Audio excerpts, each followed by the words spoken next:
Hi hello welcome to my YouTube channel. நம்ம இன்றைக்கி பார்க்க போகிறது சுண்டக்காய் குழம்பு எப்படி செய்கிறதுன்னு பார்க்கலாம் வாங்க. வீடியோக்குள்ளே போகிறதுக்கு முன்னாடி இந்த வீடியோ ஸ்பான்சர் பண்ணுறவங்க பைமோட் மொபைல் ஆப். நமக்கு வேண்டிய க்ராசரி ஐட்டம்ஸ், வீட்டுக்கு தேவையான ஜாமான் எல்லாமே இங்கே பர்ச்சேஸ் பண்ணிக்கலாங்க. இப்போ ஒரு தட்டில் சின்ன வெங்காயம், பூண்டு கட் பண்ணி வச்சுருக்கேன், தோல் உரிச்சு வச்சுருக்கேன். தக்காளி ஒன்று வந்து பொடிசாக கட் பண்ணி வச்சுருக்கேன். சுண்டக்காவை அந்த காம்பை மட்டும் எடுத்து தண்ணியில் போட்டு வச்சுருக்கேன். இப்போ ஒரு பாத்திரத்தில் கொஞ்சமாக கடலை எண்ணெய் ஊற்றிக்கலாம். எண்ணெய் சூடு ஏறிடுச்சு. கொஞ்சமாக கடுகு, உளுத்தம்பருப்பு போட்டுக்கிறேன்.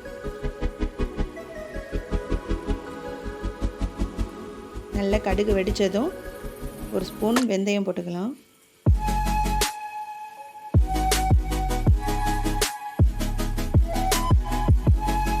இந்த சுண்டைக்காய் ரொம்ப நல்லதுங்க உடம்புக்கு. நீங்கள் வந்து மாதத்தில் ஒரு தடவை இல்லைன்னா வாரத்தில் ஒரு தடவையாவது நீங்கள் சாப்பிடணும். அவ்வளோ நல்லது சுண்டைக்காய். இந்த மாதிரி செஞ்சு பார்த்தீங்கன்னா கசப்பே தெரியாது குழம்பு. நல்ல வெந்தயம் பொரிஞ்சிருச்சு. இப்போ சின்ன வெங்காயம், பூண்டும் நம்ம வந்து கட் பண்ணி வச்சுக்கோம்ல, அதை வந்து அதோடு சேர்த்து நல்லா வதக்கிடலாம். இந்த குழம்புக்கு வந்து சின்ன வெங்காயம் போட்டிங்கன்னா இன்னும் டேஸ்ட்டாக இருக்கும். இல்லாதவங்க பெரிய வெங்காயம் கூட சேர்த்துக்கலாம். நல்லா வதக்கிக்கலாம். நல்லா கண்ணாடி மாதிரி வதங்கினதும் வெட்டி வச்ச தக்காளி பழத்தை போட்டுக்கலாம்.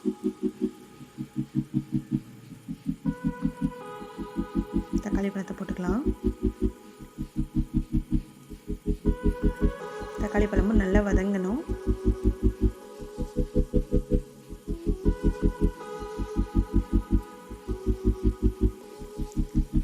வதங்கினா நல்லா உடச்சி கூட விட்டுக்கலாம். நம்ம இப்போ சுண்டைக்காவையும் அதோடு சேர்த்து நல்லா வதக்கிக்கலாம்.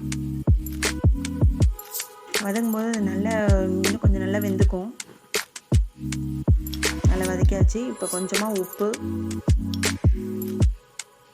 அதோட போட்டு நல்லா வதக்கிக்கலாம். பெருங்காயத்தூள் கொஞ்சோண்டு, ஒரு ஸ்பூன் மஞ்சத்தூள்,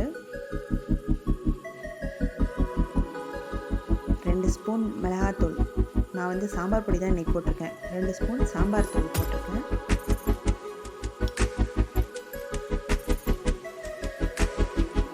போட்டு நல்லா வதக்கிக்கலாம்.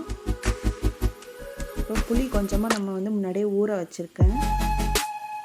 அந்த தண்ணியை வந்து இதோட சேர்த்துக்கலாம்.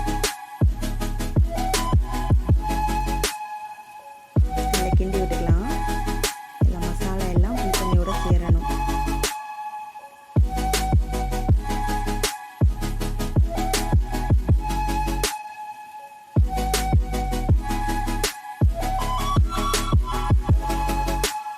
நல்லா கொதி வரட்டும். வந்துச்சு. சுண்டைக்காய் நல்லா வெந்து மேலே மிதக்குது. நல்லா கொதிக்குதுங்க. இப்போ நான் கொஞ்சமாக தேங்காய் பால் எடுத்து வச்சுருக்கேன். இது அதோட கலந்துடலாம். இது வந்து வித்தியாசமாக செஞ்சு காட்டுறேன் உங்களுக்கு. இந்த சுண்டைக்காயோட தேங்காய் பால் செய்தால் அது இன்னொரு டேஸ்ட்டாக இருக்கும். வித்தியாசமான டேஸ்ட்டு கொடுக்குது. அதனால தான் உங்களுக்கு வந்து நான் செஞ்சு காட்டுறேன். நீங்களும் ட்ரை பண்ணி பாருங்கள். அவ்வளோதாங்க. சிம்மிலே வச்சு நல்லா கொதிக்க வைக்கணும். நல்ல குழம்பு கெட்டியாயிடும். இப்போ சுண்டைக்காய் குழம்பு தயார். சாதத்தோடு வச்சு சாப்பிடுங்க. உடம்புக்கு அவ்வளோ நல்லதுங்க. வீட்டில் செஞ்சு பாருங்கள். இந்த வீடியோ பிடிச்சிருந்தா சப்ஸ்கிரைப் பண்ணுங்கள், லைக் பண்ணுங்கள், கமெண்ட் பண்ணுங்கள்.